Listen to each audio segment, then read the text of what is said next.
Hi everyone, I'm Fiona. Stability and ease of maintenance are some of the points we often consider when choosing EPS shipping molding machine. In this video, I will show you the difference of guide pillow maintenance between E-type shipping molding machine and T-type shipping molding machine. The copper pipe in my hand, we call it count ball bushing for guide pillow. With E-type shipping molding machine, the count ball bushing is easy to disassembling and repairing. I will try to give you an example here.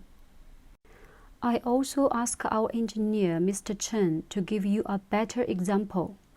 To replace the count ball bushing, you need to loosen the screw, then replace it. That's easy. So far, our customers are happy with this design. For T-type EPS shipping molding machine, maintenance is time-consuming and demand skilled worker. It needs to completely remove the whole pieces of guide pillow to do the maintenance due to its structure. For more information about EPS shipping molding machine, leave your comments below or contact with us by email. See you next video.